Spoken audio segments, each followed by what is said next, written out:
Erkek kişi kантип үйлөнөт? Эмнесине караш керек аялдардын? Кайсыл сапаттарына караш керек? Пайгамбар алейхиссалам айтат: "Тункахул мар'a li arba'in, li maliha wa li hasabiha wa li jamaliha wa li diniha. Fazfar bi zatid din taribat yadak." Sadaqa Rasulullah sallallahu aleyhi ve sellem. Пайгамбар алейхиссалам айтты: "Erkekler, ар бирибизге мына ошол 4 нерсени айтып атат Пайгамбар алейхиссалам. Аялды тандап атканда 4 сапатына кара, 4 нерсесине кара. Эмнелер?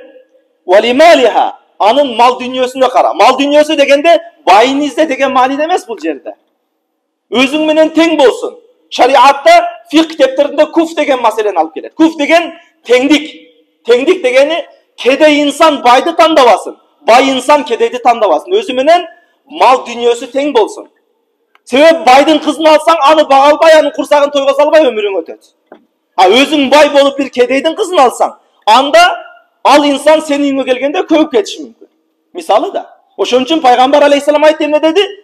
Sen ayal тандап атканда mal dünyasына кара. Mal dünyası дегенде сени менен mal dünyası теңирээк болсун. Өтө эле айырма чоң болуп кетпесин экөөң ортоңордогу. Андан кийин вали хасабиха, анын ата тегине кара. Ата теги кандай адамдар? Атасы кандай адам? Чоң атасы кандай адам? Энеси кандай адам? Бизде эскилерде сөз бара, энесин көрүп кызын ал дейт. Eşigin көрүп төрүнө өт дейт. Мына ошол энесин көргөн болсоңуз, ошол апасы жакшы адам болсо, мына ошол кыздын атасы жакшы адам болсо, иншалла ошол кызыңыз да жакшы адамдардан болот. Ошол аялыңыз да жакшылардын катарында болот. Эгер ата энеси жаман болгон болсо, жаштар билейле, ал кызды тарбиялап кетиш, ал кыз менен жашап кетиш өтө кыйын. Бизге себеп көп келет да. Дамла талак маселеси менен болуп калды, ушунда уруш чыгып калды талак. Көбүнчө үй бүлөнүн ажырашкандарын карасаңыз, ошол жерге эне аралашып калган учурлар болуп калат. Кедечи. Кыздын энеси аралаша калат, андан кийин ажырашуу болуп калган болот. Ошон үчүн илгеркилер энесин көрүп кызын ал дегени, мына ошол энеси, атасы жакшы адамдар болгон болсо, анда иншалла мына ошол ала турган кызыңыз дагы жакшы адамдардан болот, жакшылардан болот. Андан кийин вали жамалиха, албетте. Анын чырайына да караш керек. Чырайына дагы сөзсүз көңүл буруш керек. Dinine karayım деп туруп, эгер чырайы сиздин напсиңизге жакпаса, ал дагы болбойт. Напсиңизге жагыш керек. Ошон үчүн шариат ислам эмне дейт? Bir жолу жолуксун дейт. Жолукпай үйлөнбө дейт. Көрбөс туруп үйлөнбө дейт шариат. Жолук сөзсүз дейт. Бирок жанагындай телефондо сүйдүм-күйдүм, жетелешип паркайланбай, ал нерселер шариатта рухсат жок. Рухсат эмнеге экен? Bir жолу жолукканга, эгер зарылчылык болсо дагы bir ирет жолукканга рухсат бар. Болбосо bir жолу жолугуу менен ошону менен үйлөнсө болот. Чырайын ошону менен көрүп аласыз. Андан кийин акыркысы валидиниха, 4-чү нерсе динине дагы карасын дейт. Анан ушулардын ушул 4 сапаттын басымдуу жасаганы Пайгамбар алейхиссалам айтты. Фар физатиддин тарибатяда. Колуң кургур, sen din жагына көбүрөөк көңүл бур деп койду акырында Пайгамбар алейхиссалам. Ошол 4 сапаттын көбүрөөк din жагына көңүл бургун, колуң кургур деген сөз. О дегени бул бир аркасындагы сөзү бир дуа маанисинде. Эгер андай din жагына көп көңүл бурбай турган болсоң, анда колуң куруп, мына ошондой бир факирлик, ошондой бир кедейлик акыбалга түшүп каласың деген мааниде.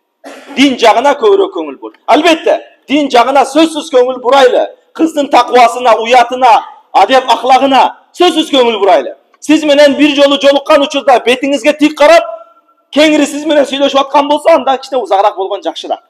Андай кызданчы. Кичине сиз менен эркек, жат эркек менен жолукканда, кичине жүзү кызарыш керек.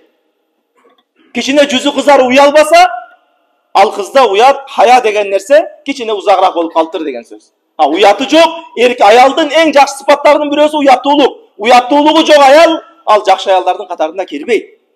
Мына ошол нерсеге дагы сөзсүз биз көңүл бурайлы мусулман бир тууганда. Эми сиз мына жигиттерге сүйлөшүп, кебирлери бар да, 1 жылдан бери, 2 жылдан бери телефондо сүйлөшүп жүргөн кыздары бар. Сен менен Кудайдан коркпой, Кудай арам кылса ham Кудайдан коркпой, сени менен сүйлөшүп, жетелешип, учурашып, экөөң маражна жеп жүргөн кыз, ал сенин балдарыңды тарбиялап бере ала турган кызбы? Сенин балдарың кандай тарбиялайт ал кыз? Өзүң элестет да, өзүң акылга сыйдыр. Сен ойлошуң мүмкүн, бул мени менен гана сүйлөйт. Сенден алдын канчасы менен сүйлөштү? Ал Кудайдан коркпойт экен. Сени менен сүйлөшүп аткан ошонун белгиси эмеспи? Кудайдан коркпогонун белгиси да ошол сени менен жүргөнү. Мына ошол нерсени көңүл бурайлы. Эгер балдарыбыз жакшы болсун десек, балдарыбыз эли жерге, мекенге, динге кызмат кыла турган балдарды тарбия кылсын десеңиз кызыңызды, ошол үйлөнүп аткан кызды, анда сөзсүз түрдө уяттуулук, сөзсүз түрдө дин тарабына сөзсүз көңүл бурайлы. Пайгамбар алейхиссалам хадистеринде бар, 4 нерсе инсандын бактылуулугу дейт. Алардын бирөөсү ал-мар'ату салих, жакшы аял дейт. Алма башка бир риwаяттар бар. Al-mar'atu saliha nisvatin. Жақшы аял бұл диндин жарымы дейт. Сен диндин жарымын толуктадың бы?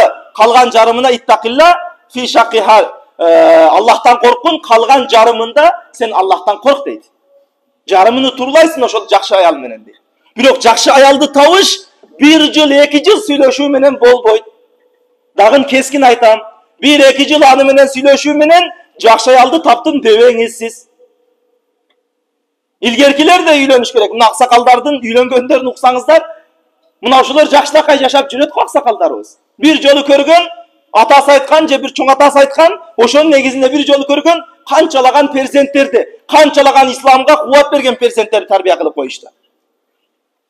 А сиз менен өзү Кудайдан коркпой жүрөт, эртең балдарыңызга ал намаз оку дейби? Дебейт. Өзү Кудайдан коркпойт. Өзү Кудайдан коркпой сиз менен жүрүп атат.